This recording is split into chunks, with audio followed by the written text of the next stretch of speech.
Hi, everybody. Welcome back to Dave's Math channel.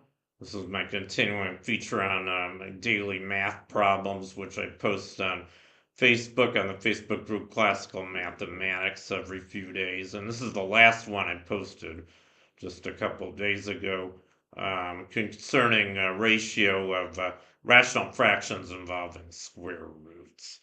So anyway, let's begin. And this problem was actually inspired by a very similar problem posted by another guy on Facebook, David Rattner. Very similar problem, but this one I came up with myself. So here's the problem. We're asked to find all three-digit numbers A, B, C. And this is not A times B times C. This is A, B, C in the digits. So it's really 100A plus 10B, C. Um, and then we want the ratio, which I'm calling R here, the ratio of the square root of ABC divided by the sum of the square roots of each of its digits, square root of A plus the square root of B plus the square root of C. We want this quantity to be rational. So anyway, um, how do we solve this? Well, it's a little bit tricky because, as it turns out, you might think that each of the digits has to be a perfect square. Each of the things inside the square roots have to be perfect squares. That's not true. If they are, you will get a solution. That's a necessary, but not, or that's a, um, it's not necessary. It's a sufficient, but not necessary condition for R to be rational. But anyway, yeah, we could consider those cases first if you like. Maybe I'll do that this way.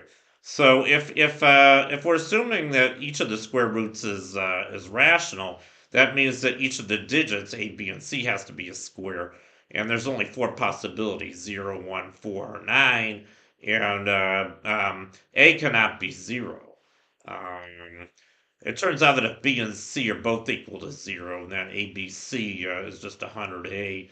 And actually, A can be anything in that case because um, you're just going to get the square root of 100A is 10 times the square root of A, and the sum is going to be square root of A plus 0, or square root of A. So you're just going to get 10 times the square root of A over square root of A, and that's just 10. So all the multiples of 100 are solutions. And there's 9 of those. And they're not all squares. 100, 200, 300, so on, all the way to 900. Those are all solutions. But there's actually more solutions. Let's look for the other solutions. And first, for simplicity, we'll assume that each of the square roots is an integer. And in that case, like I was saying earlier, each of the digits has to be 0, 1, 4, 9, but this time B and C are not both 0. And if you kind of, I mean, the easiest way to do this, I think, is by trial and error. There's not too many cases to consider. If you do this, you'll find that the only solutions are 144 and 441. There's no perfect square. There are no three-digit numbers where each of the digits is a square and at least one of the digits is 9. I think you can convince yourself of that if you look at all the cases. So anyway, for each of these two cases, you obviously get rational values of R, and the values are 12 fifths or 21 fifths in this case. And finally, this is the hardest case. What if the square roots are not necessarily integers? Well, then what you should notice, I have a PhD in algebraic number theory, so for me, this is pretty easy. It turns out that this ratio can only be an integer if each of these numbers belongs to the same quadratic number field. In other words, they're all equal to an integer times the square root of n, where n is a fixed non-square integer.